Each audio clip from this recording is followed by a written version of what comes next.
बच्चों, आज के लेक्चर में हम आउटपुट डिवाइसेस के बारे में पढ़ेंगे। पर उससे पहले हम हमारी रिवीजन कर लेते फटाफट। तो सबसे पहले डबल क्लिक से ये वर्ड की कीज़ है सारे की सारी। तो वर्ड में double click one word select के लिए होता है, और ट्रिपल क्लिक पैराग्राफ सिलेक्ट के लिए होता है। कंट्रोल मतलब पर्टिकुलर सिलेक्ट के लिए होता है, पर्टिकुलर याद रखो। कंट्रोल प्लस क्लिक पैराग्राफ को सिलेक्ट करने के लिए। Control plus double click more than particular item को सिलेक्ट करने के लिए।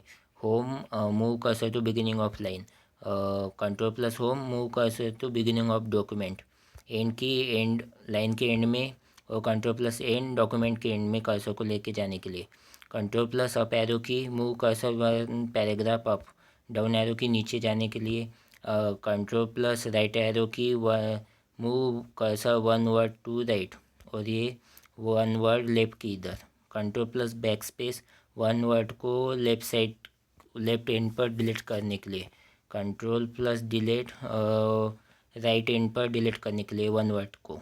Control plus page up previous page पर जाने के लिए। Control plus page down next page पर जाने के लिए। कंट्रोल प्लस माउस व्हील या फिर स्क्रोल जूम इन और जूम आउट के लिए।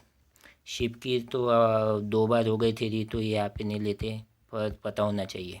Shift plus home select text from current position to beginning of current line.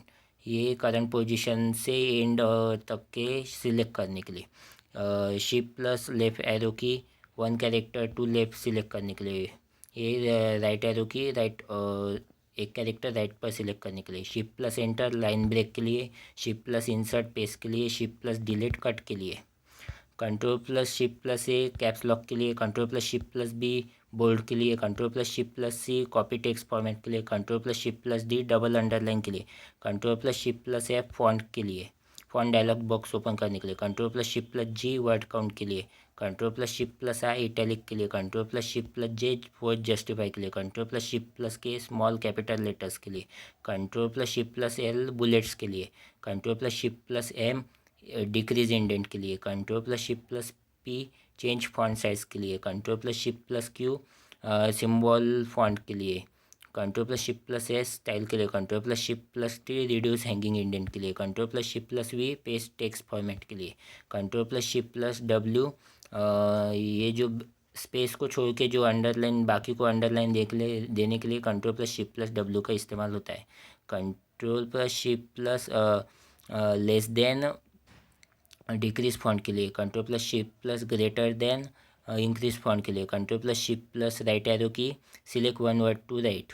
Control plus shift plus left arrow की select one word to left.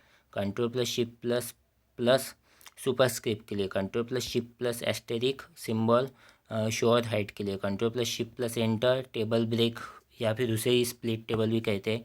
Control plus shift plus home select text from current position to beginning, current position से beginning तक select करने के लिए। Control plus shift ये plus end select text from current position to end. अब ये इतनी ही long form देखते हैं आज। XML का एक्सटेंसिबल मार्कअप लैंग्वेज।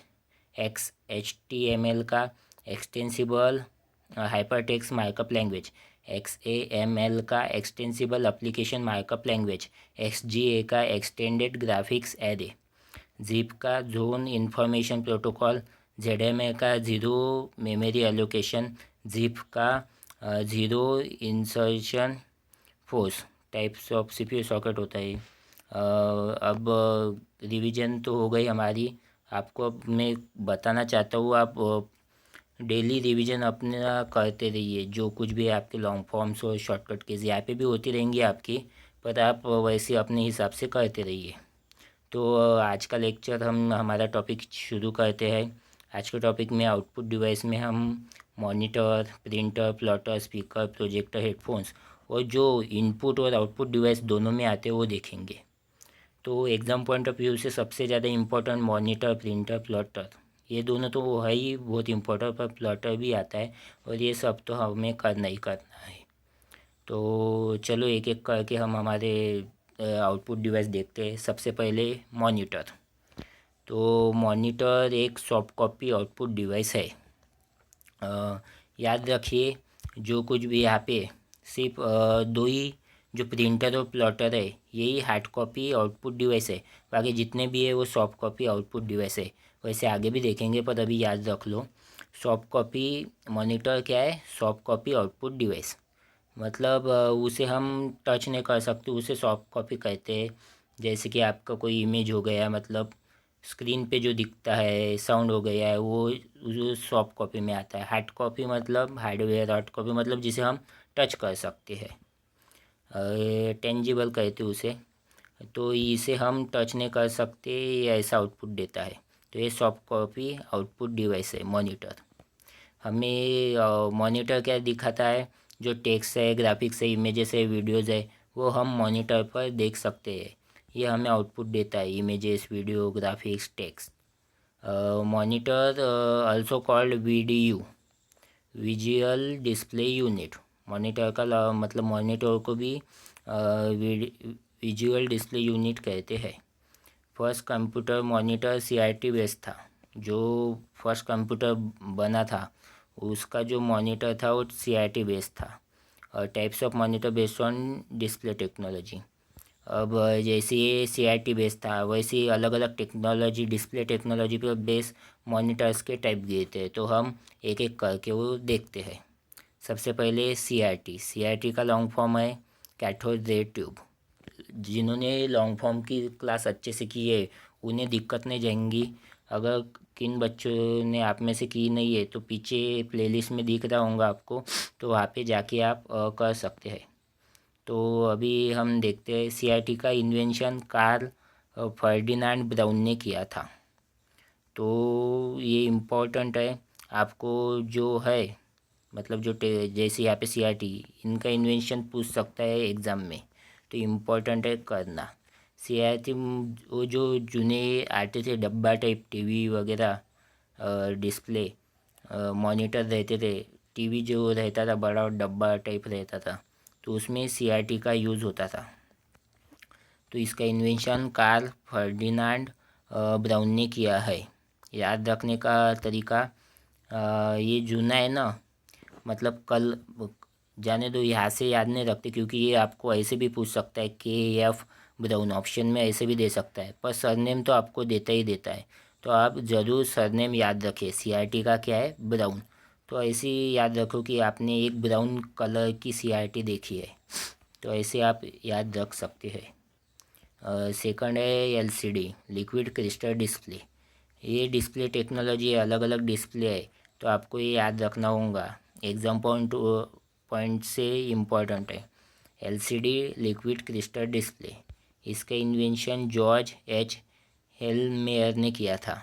नाम याद रखना इम्पोर्टेंट है। एलसीडी का इन्वेंशन। एलईडी का light emitting diode long form है, और इसका इन्वेंशन नाइक होलो नाइक ने किया था। तो इम्पोर्टेंट है एलईडी का लॉन्ग फॉर्म याद रखना और इसका इन्वेंशन।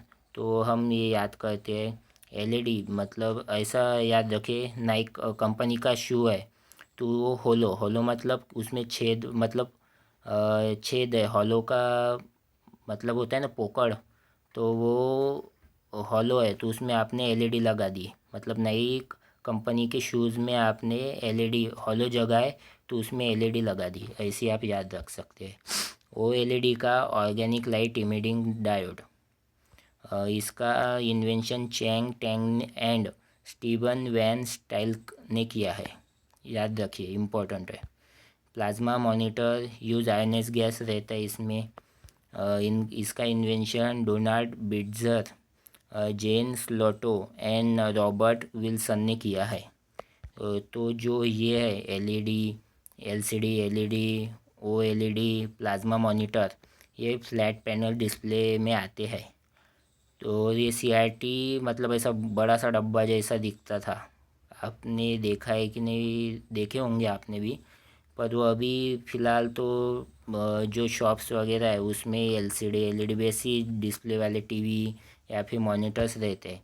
तो ये डिस्प्ले टेक्नोलॉजी है, ये टीवी और मॉनिटर, मतलब जो है मॉनिटर भी टीवी जैसे ही दिखता है ना, तो ये आपके मॉनिटर इसके बेस पर क्लासिफाई होते हैं।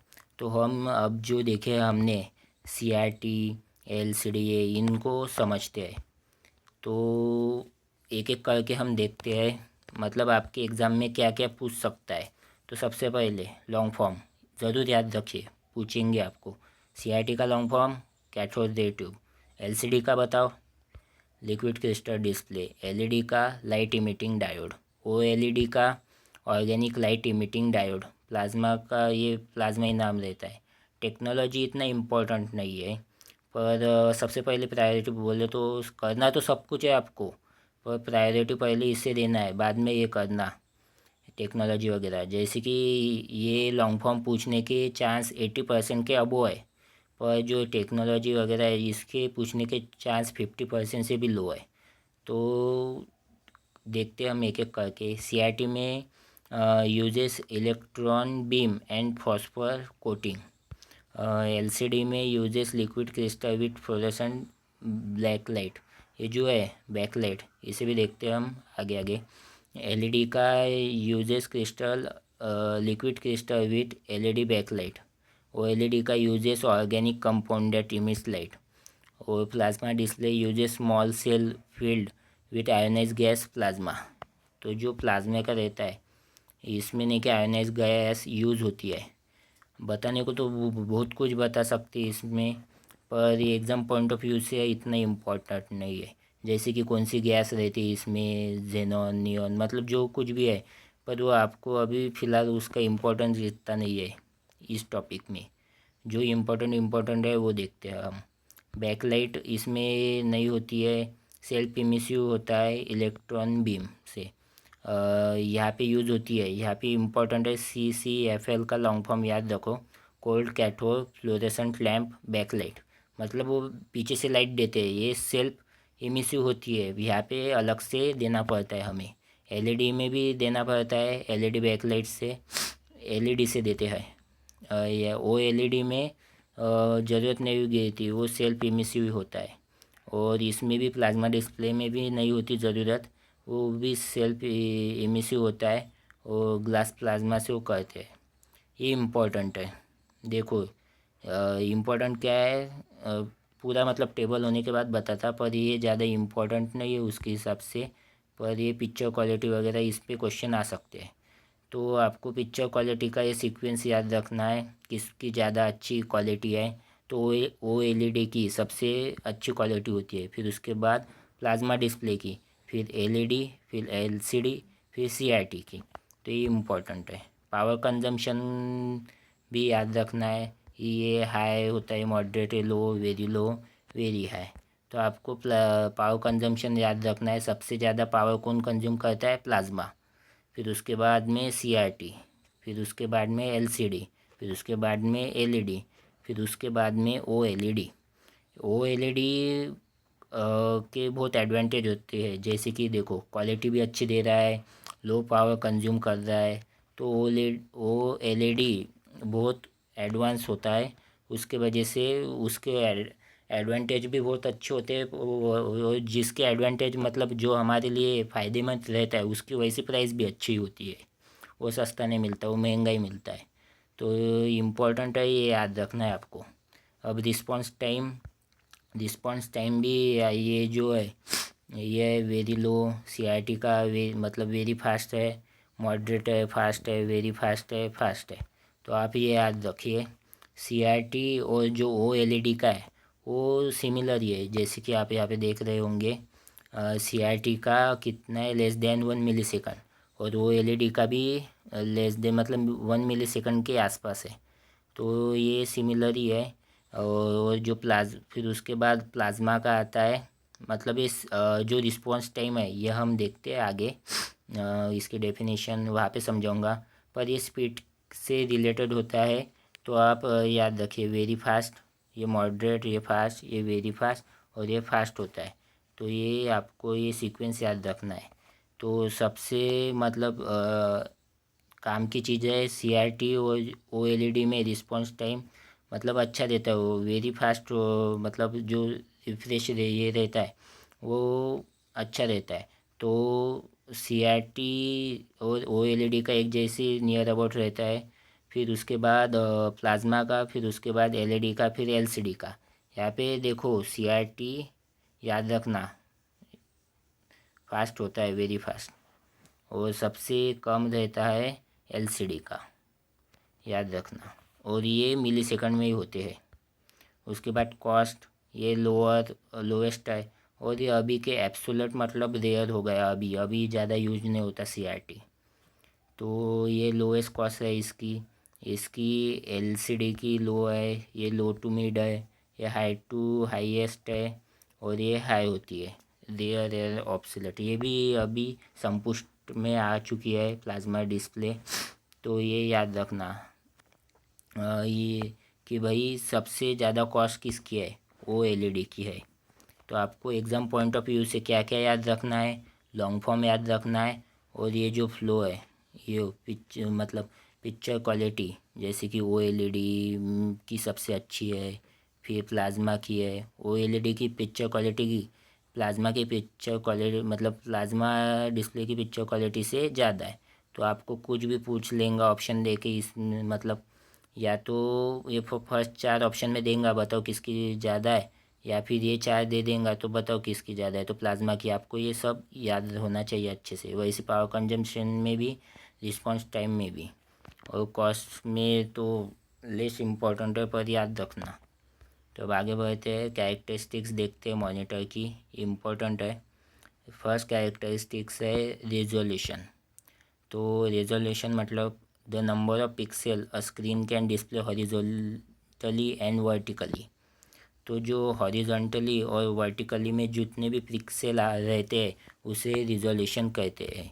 जितने ज़्यादा पिक्सल होते हैं उतने अच्छा ये रहता है रिजोल्यूशन।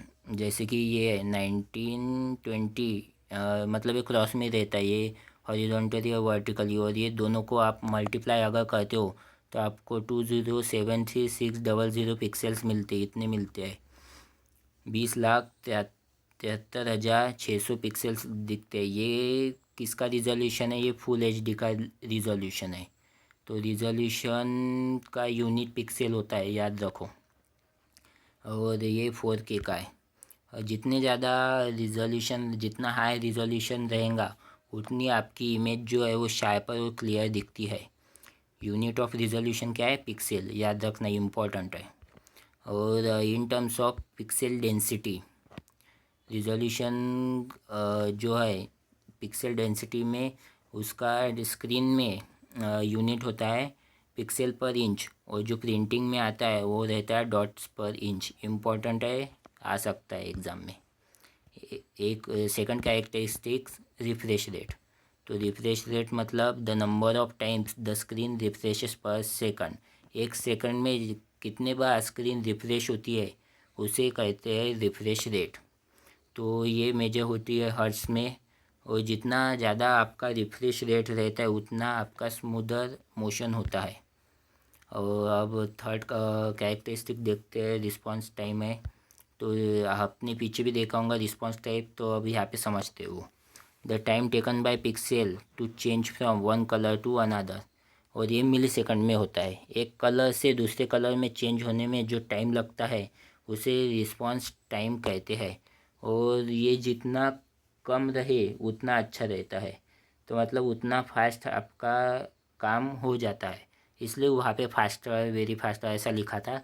तो ये याद रखिए। तो जितना लोअर रिस्पांस टाइम रहता है उतना ब्लर कम होता है। नहीं तो ब्लर होता है ना आपके, जो ब्लर आता है तो इसी की वजह से आता है, जो क्वालिटी अच्छी नहीं रहती। जिसका रिस्पांस टाइम कम होता है वो बहुत अच्छा होता है। तो जितना लोअर रिस्पांस टाइम होगा उतना कम ब्लर होगा। इम्पोर्टेंट इन गेमिंग में ये इम्पोर्टेंट रहता है, याद रखिए। तो अब देखते हैं aspect ratio. The ratio of screen width to height. जो विड्थ और हाइट का रेशियो उसे एस्पेक्ट रेशियो कहते हैं। जैसे कि जो CRT थी पुरानी उसमें 4:3 है। जैसे कि अभी जो है, अभी ये आपके डेली लाइफ में देखते हैं आप 16:9, जो wide screen most common today है। अपना जो आज के ज़माने में यही एस्पेक्ट रेशियो वाले मॉनिटर स्क्रीन्स आते हैं, 16:9 वाले। और एक होती है 20:9, ये अल्ट्रा वाइड वाले है। तो आप ये याद रखें CRT में कौन सा था, और अभी कौन सा रेशो चल रहा है, एस्पेक्ट रेशो 16:9, और ये भी रख लो यार 21:9 अल्ट्रा वाइड स्क्रीन के लिए है। अब देखते हैं contrast ratio. Contrast ratio of the brightest white to the darkest black. सबसे मतलब ब्राइटेस्ट वाइट जो है उसका रेशो किससे, डार्केस्ट ब्लैक से। फॉर एग्ज़ाम्पल जैसे ये कॉन्ट्रास्ट रेशो दिया है यहाँ पे 1000:1, तो इसका मतलब क्या है, the brightest white is 1000 times brighter then the darkest black the display can produce. मतलब जो ब्राइटेस्ट वाइट है वो 1000 गुना ब्राइट है किससे, जो डार्केस्ट ब्लैक है उससे। तो उसको कॉन्ट्रास्ट रेशो के इसमें ऐसा लिखते हैं, ये कितना टाइम्स जो वाइट है वो कितना टाइम्स ब्राइटर है डार्केस्ट ब्लैक से। तो याद रखिए। डॉट पिच देखते हैं, distance between two adjacent pixel. तो दो पिक्सल में का बीच का डिस्टेंस कितना है वो उसे डॉट पिच कहते हैं। और जो डिस्टेंस है वो 2 पिक्सल के सेंटर से गिना जाता है। कलर डेप्थ या फिर बिट डेप्थ क्या है वो देखते हैं। Number of colours a monitor can display. Monitor आपका कितने कलर डिस्प्ले कर सकता है उसे ही कलर डेप्थ या फिर बिट डेप्थ कहते हैं। तो ये आपको याद रखना है। 1 बिट कलर का 2 कलर्स दिखाता है, ब्लैक एंड वाइट। वैसे 4 बिट कलर वाला 16 कलर दिखाता है। 8 बिट 256 कलर, 16 बिट 65,536 कलर्स दिखाता है। अगर ये आपको याद रह रहा होगा तो ठीक है, नहीं तो आप ये फॉर्मूला भी याद रख सकते हैं नंबर ऑफ़ कलर्स का। ये पूछते हैं एग्ज़ाम में आपको, ये 4 आपको रट लो, मैं कहता हूँ आपको हेल्प हो जाएंगी, क्योंकि एग्ज़ाम में डायरेक्ट पूछे जाते हैं।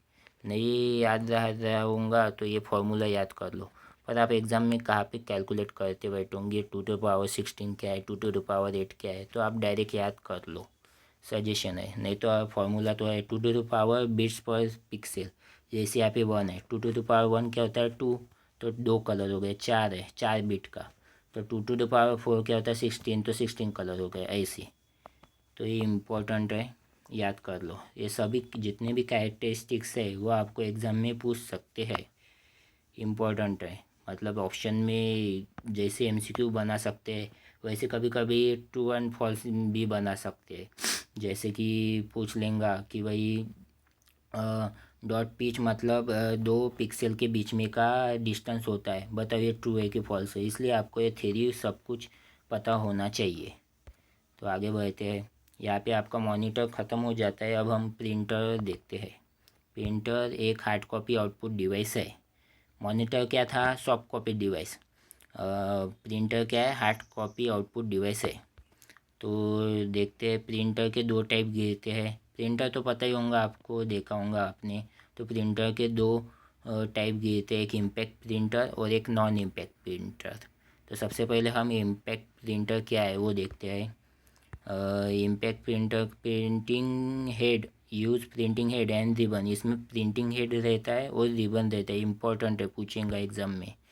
इम्पैक्ट प्रिंटर नॉइसी रहता है क्योंकि ये इम्पैक्ट से प्रिंट करता है, प्रिंटिंग हेड और रिबन के यूज़ से।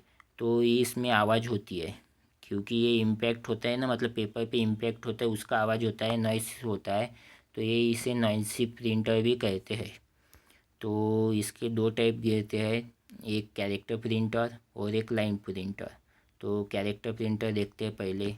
कैरेक्टर प्रिंटर में भी टाइप्स गिरते हैं, 2 टाइप गिरते हैं। एक है डॉट मैट्रिक्स प्रिंटर। तो डॉट मैट्रिक्स प्रिंटर भी नॉइसी, मतलब ये जो भी है आगे बताऊंगा आपको। पर अभी देखो डॉट मैट्रिक्स प्रिंटर देखते हैं। Uses tiny bits to stick and ink ribbon and form character और डॉट्स। टाइनी पिंस से प्रिंट करता है ये डॉट मैट्रिक्स प्रिंटर। पिंस होते हैं उससे स्टिक होते हैं और उससे प्रिंट हो जाते हैं कैरेक्टर या फिर डॉट्स। ये 1 कैरेक्टर एट अ टाइम, एक टाइम पर एक ही कैरेक्टर प्रिंट करता है। Produce carbon copies. आपने देखा होगा, आप अगर किसी शॉप में गए कपड़े की या फिर जूने पुराने मतलब जहाँ पे नहीं क्या बिल बुक रहती है वहाँ पे नहीं क्या वो आपका बिल बनाते समय मोबाइल शॉप या फिर कहाँ पे अगर डिजिटल नहीं नॉर्मल बुक रहती है उसमें नहीं क्या कार्बन लगाते हैं।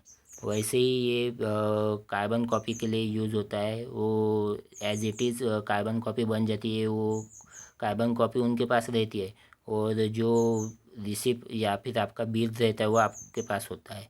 तो कार्बन कॉपी के लिए ये डॉट मैट्रिक्स प्रिंटर यूज़ होता है। एग्जांपल याद रखिए, रेलवे टिकट और बैंक पासबुक में भी यूज़ होता है। रेलवे टिकट्स में भी यूज़ होता है, ये याद रखिए। यहाँ पे नहीं क्या कार्बन कॉपी के लिए मतलब यहाँ पे नहीं यूज़ होगा। पर वैसे अगर पूछे जाए आपको क्वेश्चन में विच printer is use for carbon copies तो ये डॉट मैट्रिक्स प्रिंटर याद रखना है आपको। कौन सा प्रिंटर कार्बन कॉपीज़ के लिए यूज़ होता है तो डॉट मैट्रिक्स प्रिंटर। तो यहाँ पे कार्बन कॉपीज़ के भी लिए यूज़ हो सकता है और नॉर्मली भी यूज़ करते हैं हम। जैसे कि रेलवे टिकट में यहाँ पे कार्बन कॉपी नहीं बनती, बैंक पासबुक में यहाँ पे भी नहीं बनती। यहाँ पे इम्पैक्ट होता है फटक से। कहाँ पे भी मतलब यहाँ पे टाइनी पिंस हो सकती है या फिर नॉर्मली भी प्रिंट होता है, याद रखिए। दूसरा है डेसीविल प्रिंटर। तो डेसीविल प्रिंटर में व्हील शेप का प्रिंट हेड होता है और प्रिंट ओनली टेक्स्ट। यहाँ पे आप नहीं क्या प्रिंट कर सकते हैं, यहाँ पे टेक्स्ट ही प्रिंट होगा। यहाँ पे आप शेप भी निकाल सकते हो, कुछ भी अलग अलग प्रकार से होता है ये। तो यहाँ पे आपको डॉट मैट्रिक्स प्रिंटर में याद रखना है टाइनी पिंस होते हैं और यहाँ पे व्हील शेप का प्रिंट हेड होता है डेसीविल प्रिंटर में। और डेसीविल प्रिंटर सिर्फ टेक्स्ट प्रिंट करता है, याद रखना। अब आगे बढ़ते हैं लाइन प्रिंटर। तो जो लाइन प्रिंटर है वो print one full line at a time. एक टाइम पर एक लाइन ही प्रिंट करता है लाइन प्रिंटर। लाइन प्रिंटर के तीन टाइप्स होते हैं, ड्रम प्रिंटर, चेन प्रिंटर और बैंड प्रिंटर। आपको इनके नाम ही याद रखना है। इनकी ज़्यादा कुछ नहीं रहता, सिर्फ आपको इनका नाम ही याद रखना है, वही पूछेंगे। अगर आपको अभी भी कुछ नहीं आया होगा ये समझ में इसमें का, तभी भी आप आगे फ्लो चार्ट से वो समझ सकते हैं। तो आगे बढ़ते हैं हम। हमारा जो इम्पैक्ट प्रिंटर है वो हो गया है। अब हम नॉन इम्पैक्ट प्रिंटर पे चलते हैं। Non impact printer do not strike paper, बिना पेपर को टच किए प्रिंट करता है और ये लेस नॉइसी होता है, फास्टर होता है, हाई क्वालिटी प्रिंटिंग देता है। Types of non impact printer, inkjet printer है, लेज़र प्रिंटर है, थर्मल प्रिंटर। लेज़र का लॉन्ग फॉर्म याद होना चाहिए। Inkjet printer spray tiny droplets of ink directly on paper. जो ये स्प्रे करता है इंक के ड्रॉपलेट्स को पेपर पे without impact, without touching, direct spray करता है, फिर उससे प्रिंटिंग हो जाता है। Laser printer use laser beam and electrostatic charges to print. Laser beam और इलेक्ट्रोस्टैटिक चार्जेस का यूज़ करके वो प्रिंटिंग करता है laser printer. Thermal printer uses heated element to print on heat sensitive paper. थर्मल मतलब हीट एलिमेंट यूज़ करके sensitive paper, यानी जैसे कि कुछ हो गया उस वो पेपर सेंसिटिव रहते हैं, उस पर कुछ ना कुछ लगा रहता है, जैसे कि मोम या फिर वैक्स कुछ रहता है, उससे वो प्रिंट करता है तो हीट से हो जाता है। जो एटीएम में है, एटीएम रिसिप्ट में ये यूज़ होता है प्रिंट के लिए। ये इम्पोर्टेंट है, ये यूनिट्स याद रखना है आपको। Dot matrix printer speed measure in CPS यानी character per second. Line line printer की स्पीड एलपीएम में मेजर होती है, lines per minute. Non impact printer की नॉन इम्पैक्ट प्रिंटर में कौन से, इंकजेट और लेज़र प्रिंटर। ये तो नॉर्मल एक ही देंगे, क्या स्पीड गिनते हैं अपन इसकी। तो याद रखिए इंकजेट प्रिंटर और लेज़र प्रिंटर की स्पीड पीपीएम में होती है, पेज पर मिनट। यहाँ पे कन्फ्यूजन मत कर लेना। देखो यहाँ पे सेकंड है, कैरेक्टर्स पर सेकंड। तो एक सेकंड में कितने कैरेक्टर प्रिंट होते हैं वो हम देखते हैं डॉट मैट्रिक्स प्रिंटर में, और बाकी मिनट में चलता है। जैसे कि line printer lines per minute और non impact printer pages per minute. तो ये याद रखना। तो अभी देखते हैं हम समरी देखते हैं प्रिंटर की समरी क्या है, टाइप्स कैसे गिरे थे। तो प्रिंटर के दो टाइप गिरते हैं, कौन कौन से? एक होता है इम्पैक्ट प्रिंटर, एक होता है नॉन इम्पैक्ट प्रिंटर। तो इम्पैक्ट प्रिंटर के भी दो टाइप गिरे थे, बताओ कौन से बताओ। एक था कैरेक्टर प्रिंटर और एक लाइन प्रिंटर। कैरेक्टर प्रिंटर के दो टाइप्स है, एक डॉट मैट्रिक्स प्रिंटर और दूसरा कौन सा था बताया था उसमें? एक व्हील वाला ऐसा कुछ तो हेड रहता है। चलो बढ़िया, देसी व्हील प्रिंटर। लाइन प्रिंटर के 3 टाइप्स, ये नाम ही याद रखना है, ड्रम प्रिंटर, चेन प्रिंटर और band printer. Non impact printer के 3 टाइप्स थे, बताओ बताओ कौन से है? ये इम्पोर्टेंट है, पूछता है। जैसे कि पहले देख लेते हैं नॉन इम्पैक्ट प्रिंटर, फिर मैं बताता हूँ क्वेश्चन कैसे आएंगे। तो बताओ 3 टाइप्स कौन से है?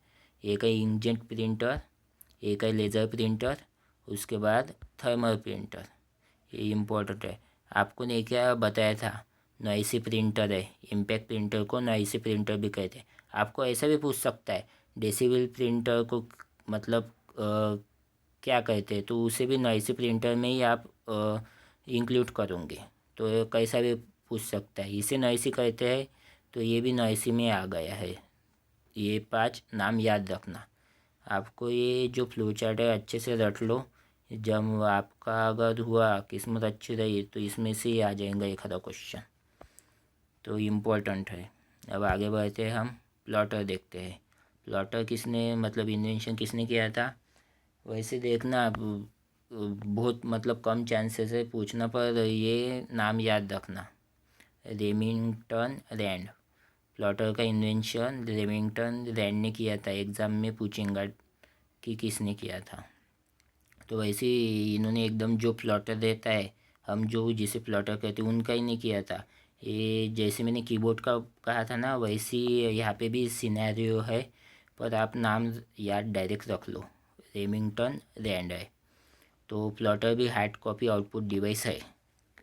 हार्ड कॉपी आउटपुट डिवाइस कौन सा है? एक प्रिंटर है और एक प्लॉटर है, याद रखना, इम्पोर्टेंट है। Use for printing high quality graphics, drawing and diagrams on large sheet of paper. बड़े से जो रहते हैं जैसे कि बैनर हो गए, ऐसे जो बड़े बड़े आपका जो प्रिंटर है वो ए फोर पेपर पे प्रिंट करने के लिए ठीक है।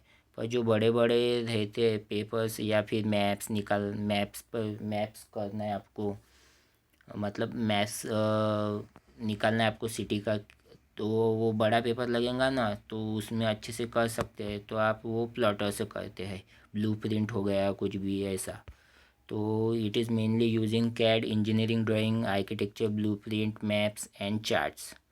तो इसमें ये प्लॉटर का यूज़ होता है। ये कैड का लॉन्ग फॉर्म बताओ। कैड का long form computer aided design होता है। तो ये कैड मतलब कंप्यूटर एडेड डिज़ाइन, मतलब यहाँ पे आप 2D या फिर 3D डिज़ाइन बनाते हैं।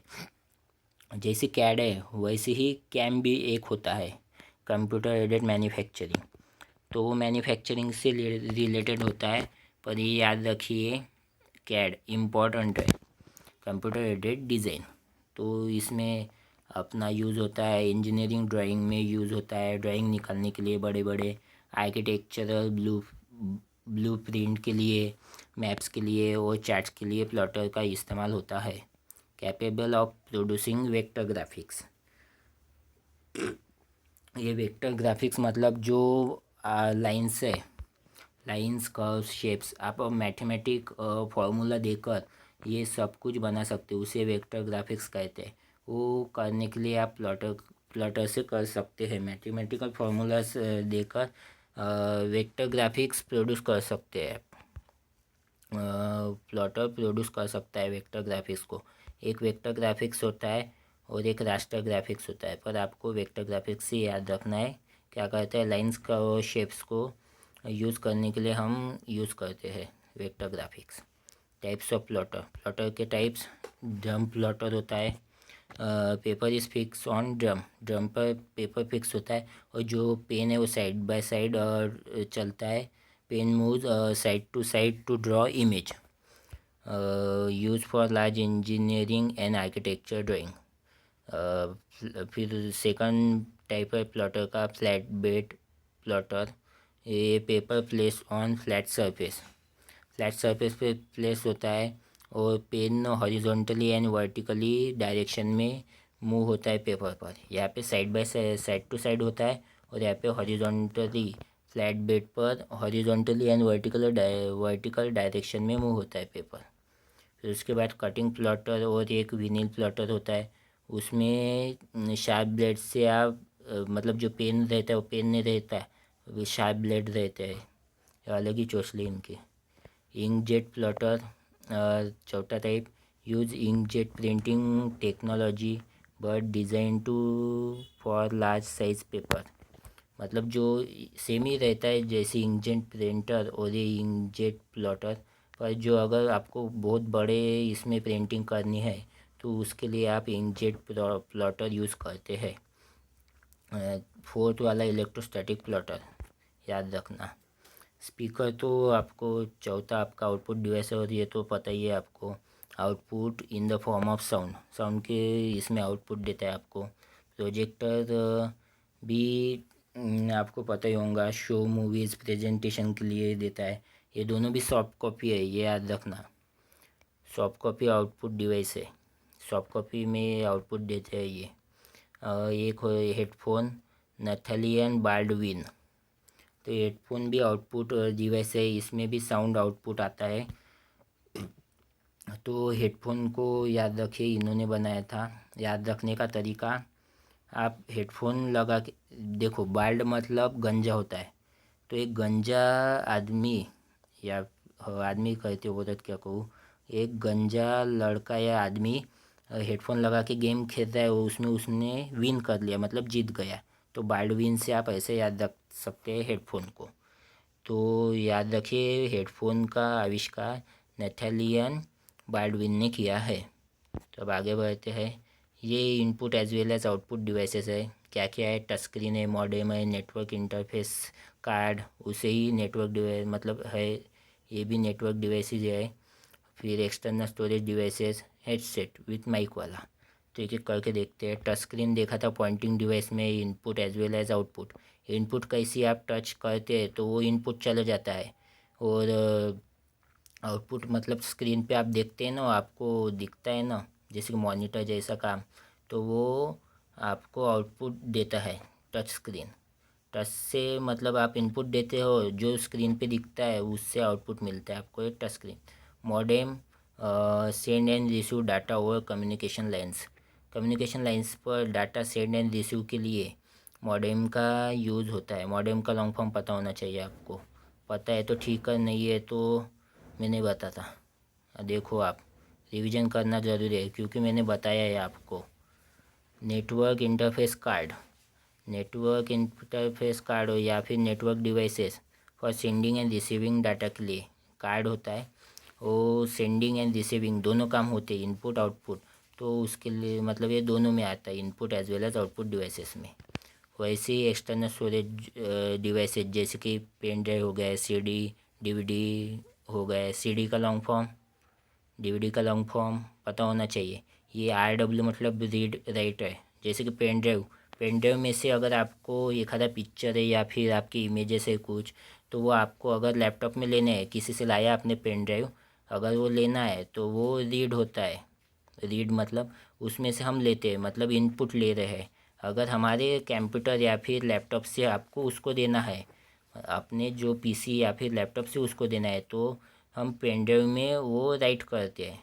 मतलब हमारा जो पेन ड्राइव दूसरे का है उसको चाहिए, तो हमारा जो डाटा है हम उसमें राइट करेंगे, फिर उसको दे देंगे, तो ये आउटपुट के जैसा काम करता है।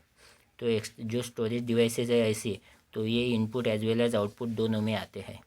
हेडसेट, कौन सा हेडसेट, मतलब जिसमें हेडफोन मतलब जो कान में गाना बिना सुनते हैं वो, और उसमें माइक भी रहता है वो वाला, तो वो input as well as output में आता है। तो ये याद रखना। यहाँ पे आपने देखा था ये हेडफोन, तो ये आपको अभी कैसे बताऊँ वो किस बेसिस पे हेडफोन उसने ऑप्शन में अगर दिया कि हेडफोन, वो मतलब देंगे आपको ऐसा एक आधा क्वेश्चन, बताओ कि इनमें से कौन सा input as well as output device है, उसमें एक नाम दे दिया उसने हेडफोन या फिर हेडसेट। अगर हेडफोन देता है ऐसे लिखना पड़ेगा उसको, हेडफोन विथ माइक वाला, तो input as well as output devices में आएगा। वैसे तो ये ऐसा पूछना नहीं चाहिए उसने, पर याद रखो, क्योंकि हेडफोन मतलब किस में माइक रहते हैं किस में नहीं रहते। पहले आता था वो 30 रुपये का, 20 रुपये का, 40 रुपये का हेडफोन, तो उसमें नहीं क्या माइक नहीं रहता था, मतलब आप सिर्फ गाने भी नहीं या फिर पिक्चर देखने के लिए वो यूज़ करते थे। पर जो अभी नए वाले हैं तो उसमें माइक आता है, तो ये input as well as output दोनों डिवाइसेस में आ जाता है। तो ऑप्शन मतलब वो क्लियर करेंगे आपको कि ये माइक है इसमें, तो आप उसे input as well as output device में रखना, नहीं तो वो फिर आउटपुट डिवाइस में ही आ जाएगा। चलो अब आगे बढ़, ये हो गया हेडफोन। याद रखो इनपुट एज वेल, कौन सा हेडफोन, हेडसेट, माइक वाला, तो ये input as well as output devices में आता है। आपका आज का होमवर्क है जीपीएस। जीपीएस का लॉन्ग फॉर्म का इतना चक्कर नहीं लगे तो बता देता हूँ, ग्लोबल पोजीशनिंग सिस्टम। तो आपको क्या करना है आज के होमवर्क में, ये जीपीएस इनपुट डिवाइस है कि आउटपुट डिवाइस है, क्या फिर input as well as output device है, वो देखना है। अगर जीपीएस किसने बनाया है तो उसका सर्च करके देखना बनाया है कि नहीं, पर आप ये पता लगाओ कि ये कौन सा डिवाइस है। तो ये आज का आपका होमवर्क है। यहाँ पे आपका स्टडी लेक्चर ख़त्म होता है। अब हमारे गुरु मंत्र की बारी। तो आज के गुरु मंत्र में आपकी जो मतलब आपकी तैयारी अच्छी चल रही होंगी, तो आपकी फर्स्ट प्रायोरिटी है सिलेक्शन की इधर, कि आपको सबसे पहले आपका जो सिलेबस है वो अच्छे से कंप्लीट करना है। सिलेबस तो कभी 100% कंप्लीट नहीं होता, पर उसके 10 to 100% जाओ, वो पूरा अच्छे से कंप्लीट करो सिलेबस। पर सिलेबस कंप्लीट करते करते आपको रिवीजन भी करना है। जैसे कि आपको मैंने पूछा था मॉडेम का लॉन्ग फॉर्म, जो बच्चे ने अच्छे से क्लास की है मेरी प्रीवियस, उसे पता होगा, पर जिन्होंने नहीं की है उसे नहीं पता होगा। ये मतलब रिवीजन अच्छे से होंगी तो भी तभी आप नहीं क्या मतलब सिलेक्शन ले सकते हैं। अगर रिवीजन नहीं करते तो क्या ही सिलेक्शन होगा। और फिर नहीं क्या मॉक टेस्ट के भी बगैर सिलेक्शन आपका नहीं हो सकता, क्योंकि अभी आप देखो कंपटीशन इतना टफ है। और मॉक टेस्ट क्यों देना पड़ता है वो देखते हैं हम एक आधे चलो अगले गुरु मंत्र में बात कर लेता हूँ मॉक टेस्ट के बारे में। पर आप ये वे है, आपको क्या करना है, पहले सिलेबस कंप्लीट करना है, रिवीजन करते रहो और मॉक टेस्ट दो। रिवीजन करने के बाद ही मॉक टेस्ट मत देना, फिर तो आपको पूरे मतलब सब ही आता है। तो इस पे बात हम आगे करेंगे आगे के लेक्चर में, मॉक टेस्ट पे उसमें डाल देता हूँ मैं वैसे। तो याद रखिए सिलेबस कंप्लीट करो, सिलेबस के साथ रिवीजन भी करते रहो, मॉक टेस्ट देना भी ज़रूरी है। तो यहाँ पे हम हमारा ये लेक्चर आज का वाइंड अप करते हैं। तो चलो फिर मिलते हैं हम हमारे नेक्स्ट लेक्चर में। Lecture finish.